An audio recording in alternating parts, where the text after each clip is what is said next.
Hello everyone. Thank you so much for joining me today for Charlie's call logs in the month of October.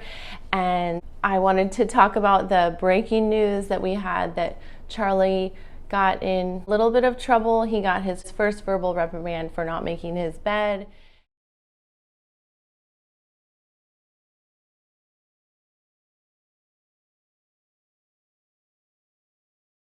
A lot of these calls stayed the same. There were more calls to his trade alerts websites, which I'm going to go through in the next clip, and a lot of calls to Donna, a lot of calls to his lawyers, and pretty much stayed very similar to last month, but I'll discuss the changes, and moving forward we'll go into November, look for any incident reports in his inmate file, and I will definitely share those with you moving forward. I also have an opportunity to get Sigfredo Garcia's prison file. I will have to pay $70. I am contemplating that because of Sigfredo being the shooter. I just feel like there's a little bit of like ick factor of looking behind the scenes of Sigfredo's file. Let me know in the comments below if you think that the $70 is a good investment, and also the revenue that I'm making from this channel will go to things like inmate files and microphones and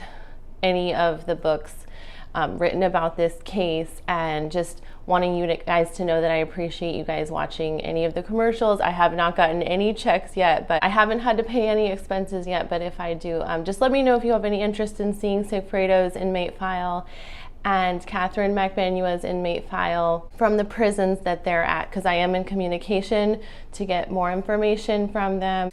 Let me know if you have interest, and I'm going to send it to the clip about the month of October's data from Charlie Adelson's inmate file at the Leon County Jail and his phone call records. Thank you so much. Hello everybody. Welcome to Charlie's phone calls in the month of October of 2022.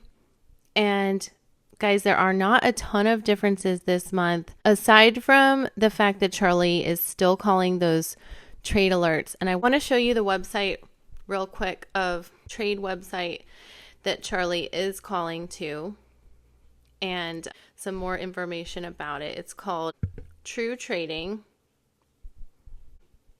I just pulled up their website here, and it says, beat the market and profit like a pro. There's no secret to the stock market. I'm Michael Edward, a former award-winning hedge fund trader. I'm going to help you even the playing field. Professional education, quality trade alerts, the top premium trading tools bundled all together in a community that encourages success. This is your advantage. This is True Trading Group. And guys, not to be confused with my channel, True Lifestyles. Anyway, just as a side note, I just wanted you guys to see who Charlie is calling. About 3% of the time, you know, this site has gotten really good reviews. You can go check it out, truetrading.com. I just found it interesting that Charlie is still concerned with his stock trading being in jail, being in the Tallahassee jail. But let's just go ahead and get into some of the phone calls from this month and compare them to last month. So Charlie is calling his lawyers about 33% of the time, and that's up 1% from last month. Charlie's calling Donna about 31% of the time. That's up 1% from last month. And he's calling Bree 11% of the time, and that's up 1% from last month. And he's calling other about 11% of the time. And just as a side note, this other category is getting smaller because big shout out to my mom finding out some of these numbers are more relevant than others, especially his finance. His finance phone numbers I found to be pretty important to the relevance of the case. So that category is 11%. It has shrunk by negative 10% from last month because we're finding out who these other phone calls are. And maybe he's just not calling as many of those other random numbers. Maybe people aren't picking up from him. All right, Janice Manalang is at 11%. That's an increase of 6% from last month. Harvey is 3%. That's a plus 1% from last month. And these finance numbers are about 3%. And my mom had noticed these numbers, but I put them in the other category. So, that's an increase of 3%. But I think that Charlie had been calling those finance numbers about 3% every month.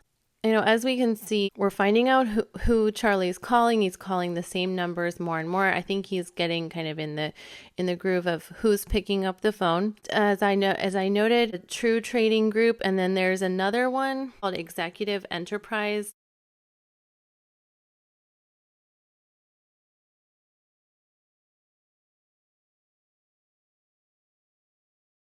Anyway, guys, thank you so much for listening. And just as a side note about Sigfredo Garcia's prison records, I'm still on the fence about ordering those.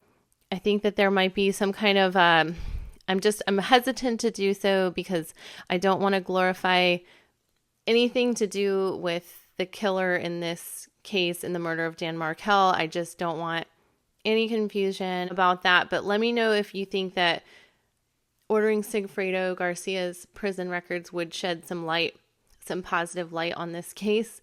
Just let me know. And I always appreciate your comments and questions below. Thank you so much for watching, and let's hope for more justice for Dan Markel in the murder of Dan Markel case and the Charlie Adelson trial coming up. Thank you guys so much for watching. I hope you have a wonderful Thanksgiving and holiday season.